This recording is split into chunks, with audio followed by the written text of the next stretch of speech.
ಸರ್ಕಾರದಲ್ಲಿ ತಲ್ಲಣ ಎಬ್ಬಿಸಿರುವಂತಹ ಡಿಸಿಪಿ ಬರೆದಂತಹ ಪತ್ರ ಡಿಸಿಎಂ ಹಾಗೆ ಗೃಹ ಸಚಿವರ ಜೊತೆ ಸಿಎಂ ಗಂಭೀರವಾದಂತಹ ಚರ್ಚೆ ಮಾಡಿದ್ದಾರೆ. ಈಗಾಗಲೇ ಜೂನ್ 4ಕ್ಕೆ ಡಿಸಿಪಿ ಅವರು ಪತ್ರವನ್ನ ಬರೆದಿದ್ರು ಡಿಪಿಆರ್ಗೆ. ಸಾಕಷ್ಟು ಪ್ರಮಾಣದಲ್ಲಿ ಅಭಿಮಾನಿಗಳು ಸೇರ್ತಾರೆ, ಇದರಿಂದ ಸಾಕಷ್ಟು ತೊಂದರೆ ಆಗತ್ತೆ. ಒಂದು ಕಡೆ ಸಿಬ್ಬಂದಿ ಕೊರತೆ ಇದೆ, ಪ್ಲೀಸ್ ದಯವಿಟ್ಟು ಕಾರ್ಯಕ್ರಮವನ್ನ ಮುಂದೂಡಿ ಅಂತ ಕೂಡ ಆ ಪತ್ರದಲ್ಲಿ ಮನವಿ ಮಾಡಿಕೊಳ್ಳಲಾಗಿತ್ತು. ಇಷ್ಟೆಲ್ಲ ಮನವಿ ಮಾಡಿಕೊಂಡಿದ್ರು ಕೂಡ ಆ ಕಾರ್ಯಕ್ರಮವನ್ನ ಮಾಡೋದು ಬೇಕಾಗಿತ್ತ? ಇದಕ್ಕೆ ಸಂಬಂಧಪಟ್ಟಂತೆ ಡಿಸಿಎಂ ಗೃಹ ಸಚಿವರ ಜೊತೆ ಸಿಎಂ ಗಂಭೀರವಾದಂತಹ ಚರ್ಚೆಯನ್ನ ಕೂಡ ಮಾಡಿದ್ರು. ಕಾನೂನು ಆಯಾಮದ ಬಗ್ಗೆ ಸಚಿವರ ಜೊತೆ ಚರ್ಚೆ ಮಾಡಿದ್ರು. ಯಾವುದೇ ಕ್ರಮದ ನಿರ್ಧಾರ ಸಿಎಂಗೆ ಬಿಟ್ಟಂತಹ ನಾಯಕರು. ಹಾಗಾದ್ರೆ ಹೈಕಮಾಂಡ್ಗೆ ವರದಿ ಒಪ್ಪಿಸ್ತಾರ ಡಿಸಿಎಂ ಡಿಕೆ ಶಿವಕುಮಾರ್?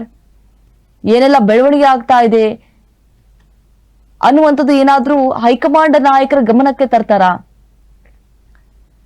ಸರ್ಕಾರಕ್ಕೆ ಡಿಸಿಪಿ ಲೆಟರ್ ಈಗ ಟೆನ್ಷನ್ ಎದುರಾಗಿದೆ. ಈಗಾಗಲೇ ಜೂನ್ 4ಕ್ಕೆ ಬರೆದು ಬಿಟ್ಟಿದ್ರು. ಆ ಪತ್ರದಲ್ಲಿ ಹಲವಾರು ವಿಚಾರಗಳನ್ನ ಕೂಡ ಪ್ರಸ್ತಾಪ ಮಾಡಿದ್ರು. ಈ ಕಾರ್ಯಕ್ರಮವನ್ನ ಮಾಡೋದು ಬೇಡ, ಒಂದು ವಾರ ಮುಂದೂಡಿ, ಸಿಬ್ಬಂದಿಗಳ ಕೊರತೆ ಇದೆ, ಅಟ್ಲೀಸ್ಟ್ ಬೇರೆ ಜಿಲ್ಲೆಗಳಿಂದ ಸಿಬ್ಬಂದಿಗಳನ್ನ ಕರೆಸ್ಕೊಳ್ತೇವೆ, ಟೈಮ್ ಕೊಡಿ ಅಂತ ಹೇಳಿ ಮನವಿ ಮಾಡ್ಕೊಂಡಿದ್ರು ಕೂಡ ಕಾರ್ಯಕ್ರಮವನ್ನ ಮಾಡಿಬಿಟ್ರು. ಸಿಎಂ ಡಿಸಿಎಂ ಗೃಹ ಸಚಿವರ ಮಧ್ಯೆ ಡಿಸಿಪಿ ಪತ್ರದ ಬಗ್ಗೆ ಚರ್ಚೆ ಆಗ್ತಾ ಇದೆ. ಕಾನೂನು ಆಯಾಮದ ಬಗ್ಗೆ ಸಚಿವರ ಜೊತೆ ಚರ್ಚೆ ಮಾಡ್ತಿದ್ದಾರೆ. ಈಗಾಗಲೇ ಡಿಸಿಪಿ ಕರಿಬಸವನಗೌಡ ಏನು ಪತ್ರವನ್ನ ಬರೆದಿದ್ರಲ್ವಾ, ಅದ್ರ ಬಗ್ಗೆ ಚರ್ಚೆ ಮಾಡ್ತಿದ್ದಾರೆ. ಜೂನ್ 4ಕ್ಕೆ ಪತ್ರವನ್ನ ಬರೆದಿದ್ರು. ಕಾನೂನು ಆಯಾಮದ ಬಗ್ಗೆ ಸಚಿವರ ಜೊತೆ ಚರ್ಚೆ ಮಾಡ್ತಿದ್ದಾರೆ. ಸೊ ಯಾವುದೇ ಕ್ರಮದ ನಿರ್ಧಾರ ಸಿಎಂಗೆ ನಾಯಕರು ಬಿಟ್ಟುಬಿಟ್ಟಿದ್ದಾರೆ, ನೀವೇ ಇದ್ರ ಬಗ್ಗೆ ಡಿಸೈಡ್ ಮಾಡಿ ಅಂತ ಹೇಳಿ.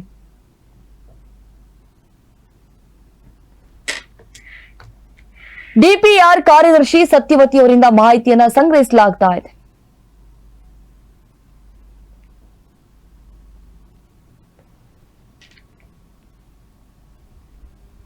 ರಾಜ್ಯ ಸರ್ಕಾರದ ಮುಖ್ಯ ಕಾರ್ಯದರ್ಶಿ ಶಾಲಿನಿ ರಜನೀಶ್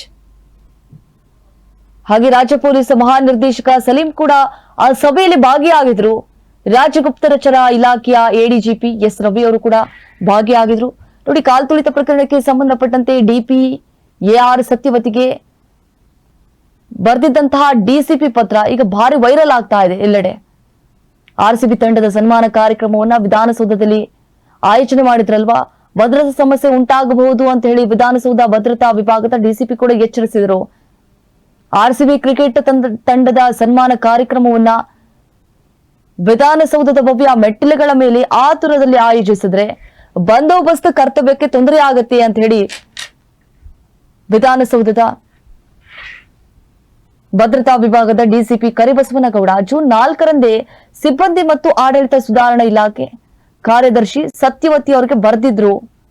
ಆ ಪತ್ರವೊಂದು ಈಗ ಸಾಮಾಜಿಕ ಜಾಲತಾಣದಲ್ಲಿ ಭಾರಿ ವೈರಲ್ ಆಗ್ತಾ ಇದೆ. ವಿಧಾನಸೌಧದಲ್ಲಿ ಆರ್ಸಿಬಿ ಆಟಗಾರರಿಗೆ ಸನ್ಮಾನಿಸಲು ಅನುಮತಿ ಕೋರಿ ಕರ್ನಾಟಕ ರಾಜ್ಯ ಕ್ರಿಕೆಟ್ ಸಂಸ್ಥೆ ಜೂನ್ 3ರಂದು ಡಿಪಿಆರ್ ಇಲಾಖೆಗೆ ಪತ್ರವನ್ನು ಬರೆದಿತ್ತು. ಈ ಪತ್ರದ ಬಗ್ಗೆ ಅಭಿಪ್ರಾಯ ಕೇಳಿ ಡಿಪಿಆರ್ ಕಾರ್ಯದರ್ಶಿ ವಿಧಾನಸೌಧ ಭದ್ರತೆಗೆ ಡಿಸಿಪಿಗೆ ಪತ್ರವನ್ನ ಬರೆದಿದ್ರು. ಈ ಪತ್ರ ಸಂಬಂಧ ಡಿಸಿಪಿ ಅವರು ಆತುರದಲ್ಲಿ ಕಾರ್ಯಕ್ರಮವನ್ನ ಒಂದು ವೇಳೆ ಏನಾದ್ರೂ ನೀವು ಆಯೋಜಿಸಿದ್ರೆ ಬಂದೋಬಸ್ತ್ ಕರ್ತವ್ಯಕ್ಕೆ ತೊಂದರೆ ಆಗತ್ತೆ ಅಂತ ಕೂಡ ತಿಳಿಸಿದ್ರು.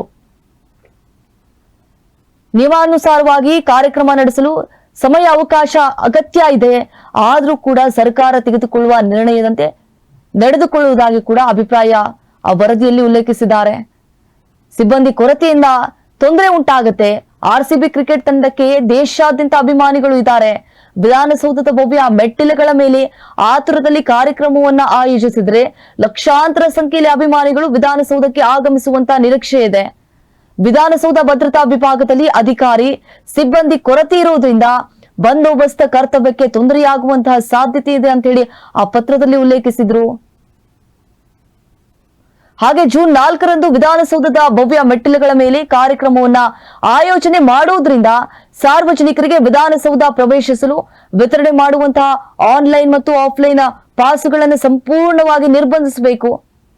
ಸಚಿವಾಲಯದ ಅಧಿಕಾರಿ ಮತ್ತು ಸಿಬ್ಬಂದಿ ತಮ್ಮ ಕುಟುಂಬ ವರ್ಗದವರನ್ನ ಕರೆತರುವಂತಹ ಸಾಧ್ಯತೆಗಳು ಹೆಚ್ಚಾಗಿರುವುದರಿಂದ ಕುಟುಂಬ ವರ್ಗದವರನ್ನ ಕರೆತರಬಾರದು ಅಂತ ಹೇಳಿ ಆದೇಶಿಸಬೇಕು ಮತ್ತು ಜೂನ್ 4ರ ಮಧ್ಯಾಹ್ನ ಅಧಿಕಾರಿ ಮತ್ತು ಸಿಬ್ಬಂದಿಗೆ ರಜೆಯನ್ನ ಘೋಷಿಸಬೇಕು, ಕಾರ್ಯಕ್ರಮದ ಸ್ಥಳಕ್ಕೆ ಬಾರದಂತೆ ಸೂಚನೆಯನ್ನ ಕೊಡಬೇಕು ಅಂತ ಹೇಳಿ ಡಿಸಿಪಿ ತಮ್ಮ ಪತ್ರದಲ್ಲಿ ಮನವಿ ಮಾಡಿಕೊಂಡಿದ್ರು. ಹಾಗೆ ಕೆಲವೊಂದು ಕಡೆ ಸಿಸಿಟಿವಿ ಕ್ಯಾಮೆರಾಗಳಿಲ್ಲ. ವಿಧಾನಸೌಧ ಕಟ್ಟಡವು ಪ್ರಮುಖ ಕಟ್ಟಡವಾಗಿದ್ದು ಆ ಕಟ್ಟಡದ ಸುರಕ್ಷತೆ ಅದಕ್ಕೆ ಸಂಬಂಧಪಟ್ಟಂತೆ ಆವರಣ ಮತ್ತು ಮುಂಭಾಗದಲ್ಲಿ ಸಿಸಿಟಿವಿ ಕ್ಯಾಮೆರಾಗಳನ್ನ ಅಳವಡಿಸಲು ಕೂಡ ಕೋರ್ಕೊಂಡಿದ್ರು. ಆದ್ರೂ ಕೂಡ ಅಳವಡಿಸಲಿಲ್ಲ. ಸನ್ಮಾನ ಕಾರ್ಯಕ್ರಮಕ್ಕೆ ಲಕ್ಷಾಂತರ ಸಂಖ್ಯೆಯಲ್ಲಿ ಕ್ರಿಕೆಟ್ ಅಭಿಮಾನಿಗಳು ಆಗಮಿಸುವುದರಿಂದ ಭದ್ರತೆ ದೃಷ್ಟಿಯಿಂದ ಸಿಸಿಟಿವಿ ಅವಶ್ಯಕತೆ ಇತ್ತು. ಇಲ್ಲವಾದ್ರೆ ಭದ್ರತಾ ವ್ಯವಸ್ಥೆಗೆ ವ್ಯತ್ಯಯ ಉಂಟಾಗುವ ಸಾಧ್ಯತೆ ಇದೆ ಅಂತ ಕೂಡ ಆ ಪತ್ರದಲ್ಲಿ ಸ್ಪಷ್ಟಪಡಿಸಿದ್ರು.